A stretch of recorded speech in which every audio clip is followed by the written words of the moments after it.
Olá, boa noite. Terça-feira, dia 5 de maio. Seja bem-vindo ao segunda edição. Confira agora os destaques de hoje. Comércio aberto, mas nem tanto. No primeiro dia de flexibilização, entenda por que a prefeitura fechou 14 lojas no centro da capital. Crime contra a saúde. Polícia faz operação e prende suspeitos de falsificar vacinas. Mas alguns consumidores já podem ter sido enganados. Saiba onde isso aconteceu. Nem a pandemia pode com a criatividade. Veja como as pessoas estão se aproximando mesmo no distanciamento por causa do coronavírus. O SBT Rio Grande, segunda edição, está no ar.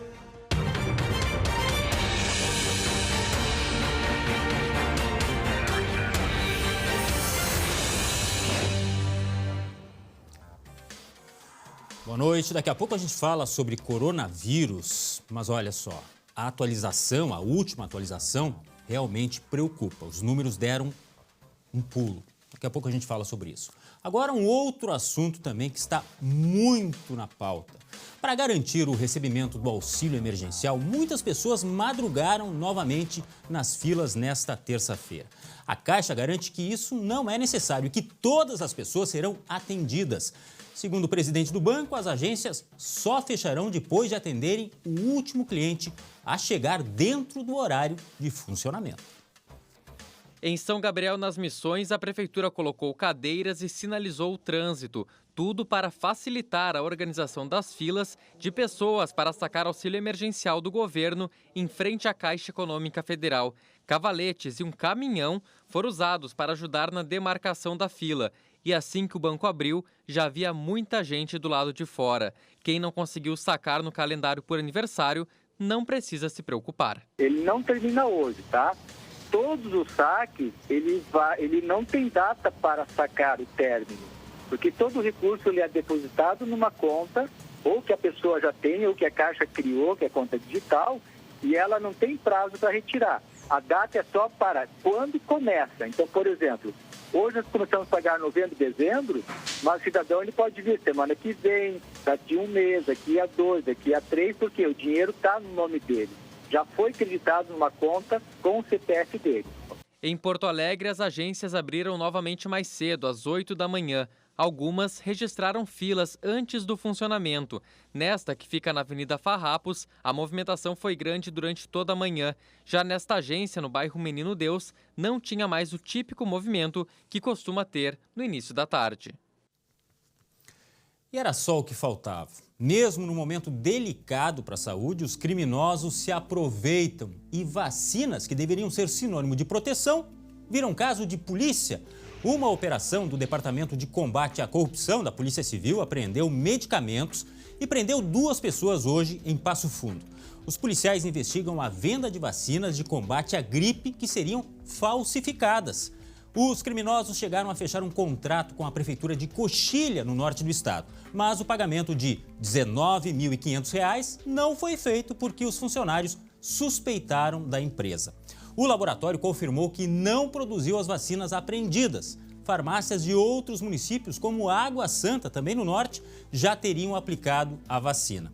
Os responsáveis podem responder por crime contra a administração pública, estelionato e falsificação. Quando a gente pensa que já viu tudo, né? Falsificar vacina, que ponto nós chegamos? Mas não é só isso, não. A bandidagem, olha, ela se puxa. Eu quero chamar a Gabriela Lerina, que está em casa, em home office. Ela tem informações de furtos que ocorreram em entidades beneficentes. Os criminosos não aliviam nem para quem cuida da comunidade, Gabi. É isso? Boa noite. Não tem jeito, né, Glauco? Boa noite para você, a todos que estão nos acompanhando. É um certo desânimo, né, trazer notícias assim. Nenhuma exceção, uma pandemia aí de um vírus que a gente não conhece, um vírus muito perigoso. Nem isso faz diminuir a ação da bandidagem. A gente começa, então, com os fatos que vem lá da Zona Sul de Porto Alegre, de uma escola comunitária, uma escola infantil, que fica no bairro Monte Cristo. Olha só as imagens aí que mostram um suspeito agindo. Esse furto aconteceu durante o final de semana. Primeiro a gente vê ele dando uma olhada, quais são os objetos que trazem assim, um pouco de atenção, que poderiam valer. Depois, as imagens vão mostrando que ele começa entrando e vai direto numa cozinha, em cima da geladeira, e pegam um liquidificador. Segundo a direção da escola, as imagens não mostram, mas esse suspeito aí ainda leva uma panela, leva batedeiras, uma furadeira novinha, até os talheres que as crianças utilizam. Quem quiser ajudar esse suspeito, que já é um conhecido, que age lá nessa região, pode ligar para o telefone, falar com a diretora Jaqueline, que é o 51 98 507 7123, Glauco. Mas não paramos por aí não, né? Vamos agora lá para a zona norte de Porto Alegre, no bairro Rubem Berta. Tem mais. E essa também é de Boeiro. Olha essa situação. Foi um local que é uma instituição, um lar que abriga cegos. É o lar, a Associação de Cegos Luiz Braille, que fica, como eu disse, no bairro Rubem Berta. Vejam só como é que ficou o telhado, o forro interno lá dessa instituição. Bem prejudicado por causa da atuação de vândalos, segundo a instituição. Esses vândalos arrombaram esse local no final de semana e levaram, olha, botijão de gás, cestas básicas, um cesto de lixo com rodinhas e até as roupas. Olha, a entidade, de acordo com a direção, já enfrentava problemas. São cerca de 45 moradores com idades acima. A maioria tem deficiências múltiplas. Então, já era uma instituição que tinha problemas financeiros e que agora se agravou porque não vai ter condições, por exemplo, de arrumar o forro. Que situação complicada, né, Glauco? Quem quiser, então, ajudar a reconstruir o forro, a parte do telhado, pode fazer doações entrando no site, que é www.acelb.org.br. Lá tem todas as informações para quem puder e quiser ajudar. Já fiz muitas reportagens lá, o trabalho que eles fazem é muito bacana, Glauco. Muito obrigado, Gabi. Uma boa noite para você. Que vergonha alheia de quem precisa e mais precisa ainda neste momento. Mas você viu aí, você pode ajudar para minimizar pelo menos os problemas que essas entidades estão tendo com esses larápios oportunistas justo no momento de pandemia. E por falar em pandemia, vamos atualizar os últimos números do novo coronavírus aqui no estado. Como eu falei no início, números preocupantes, viu? Passamos a marca dos 2.000 casos confirmados, 2019 no território gaúcho, 83 mortes. Este número foi atualizado há pouco pela Secretaria de Saúde do estado, 166 municípios atingidos, mas ainda há necessidade de confirmar mais alguns óbitos, algumas mortes. Por exemplo, agora aqui, ó, foi atualizado há pouco, 17 mortes em Passo Fundo, 17 também em Porto Alegre. E aumentou muito o número de casos positivos. Em Porto Alegre, 467. E chama a atenção também, ó, mais casos aqui em Passo Fundo, 20 novos casos e 24 em Lajeado. Lembrando que são duas regiões críticas neste momento, aquela questão das bandeiras, né? De todo o cuidado que está tendo o governo no sentido de controlar o movimento, inclusive nessas localidades, por causa do aumento da pandemia. Algumas pessoas tendem a achar que as coisas aliviaram, porque parte do comércio foi liberado aqui em Porto Alegre. A gente lembra que só os casos mais graves e algumas categorias profissionais estão sendo testadas no estado. Isso contribui também para ter uma certa insegurança. Não se engane, a situação não é tranquila. Como eu falei, o comércio da capital voltou parcialmente a abrir hoje, aqui em Porto Alegre, logicamente, com uma série de cuidados, de recomendações, e isso pode trazer a sensação de normalidade. Mas, não é assim. Não relaxem nos cuidados, mas sobre a reabertura na capital a gente fala daqui a pouquinho, tá? A seca já afeta 7 em cada 10 municípios gaúchos. Além de diminuir a produção agrícola, a estiagem, que se arrasta desde novembro do ano passado, já compromete o abastecimento de água em algumas cidades. Em Caxias do Sul, cerca de 14.000 propriedades sofrem com os reservatórios secos na área rural. Elas estão sendo abastecidas com caminhões-pipa.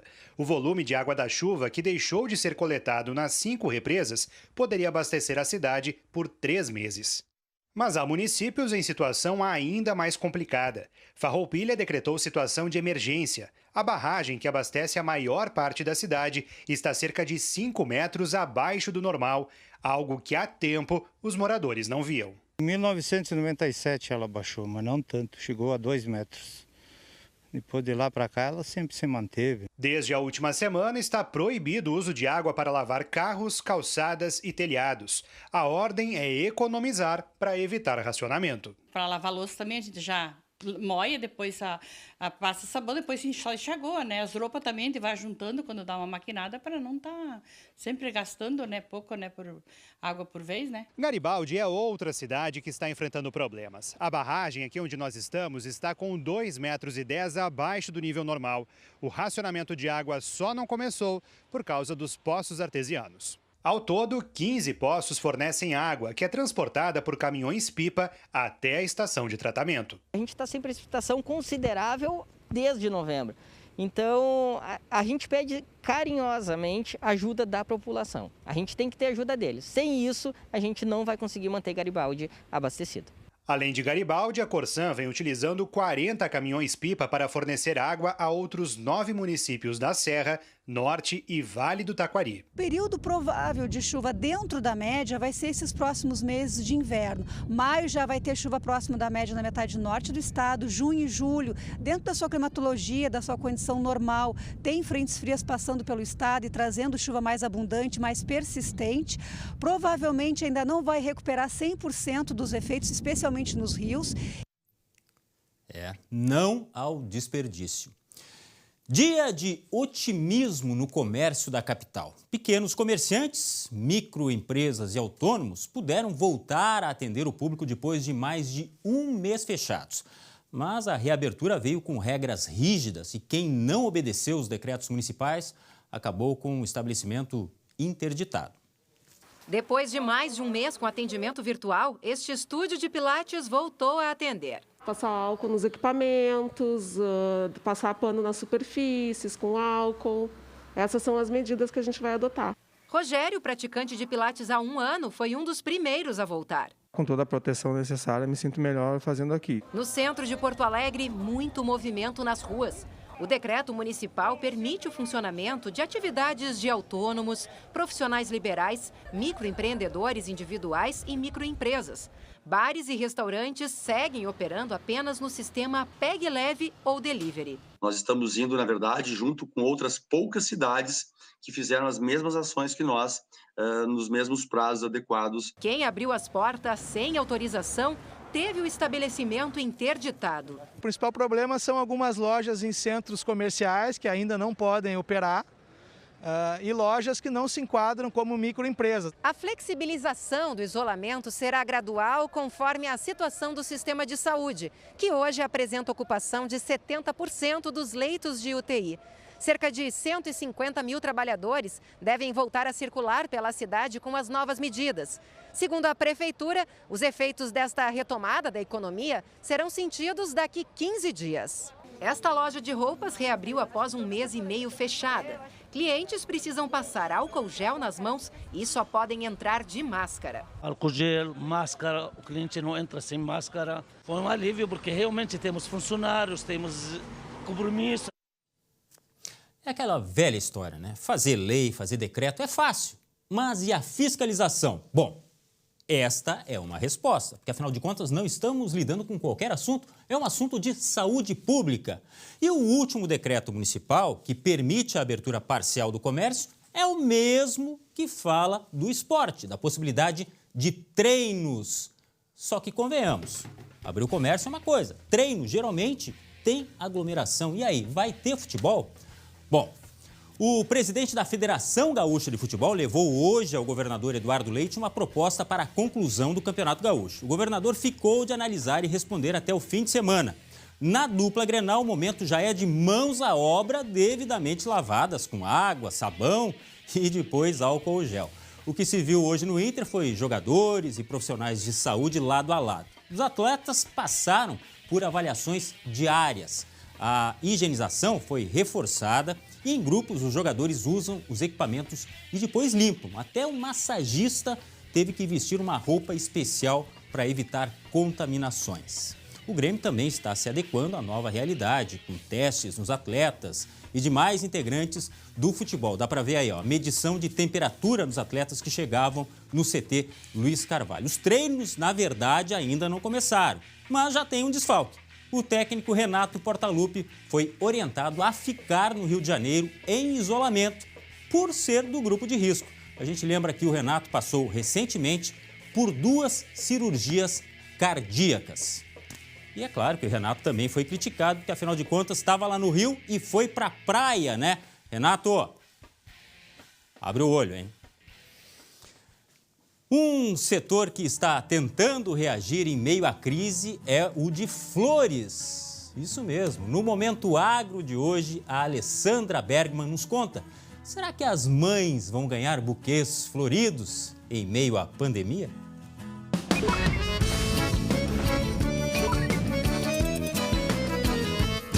Oi, Glauco. Certamente a minha mãe, Dona Ilka, vai receber flores neste domingo. Eu já fiz a encomenda na floricultura lá no município onde ela mora, em Canguçu. A situação é o seguinte, desde que começou a abertura do comércio, as floriculturas estão abertas. E a semana é derradeira, é decisiva, segundo o presidente da Associação Rio Grandense de Floricultura, seu Valdecir Ferrari. Ele me explicou se as vendas não melhorarem esta semana, muitos floristas vão deixar de produzir e muitas floriculturas vão fechar.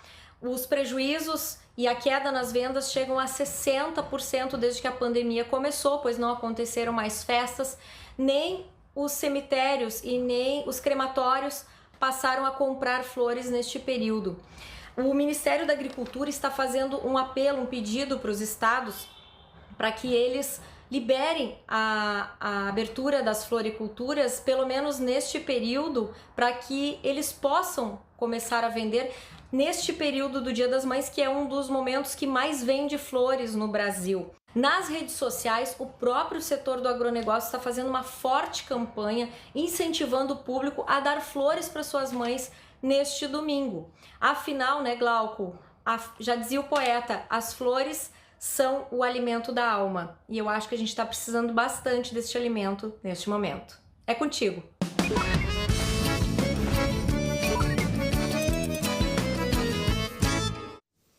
Obrigado, Alessandra. Eu vou dar flores. E quem não gosta de ganhar flores, hein?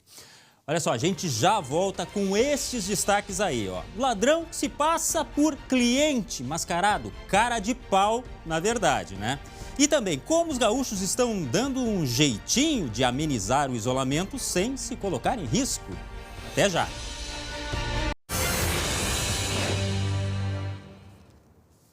Voltamos com a segunda edição para mostrar um flagrante.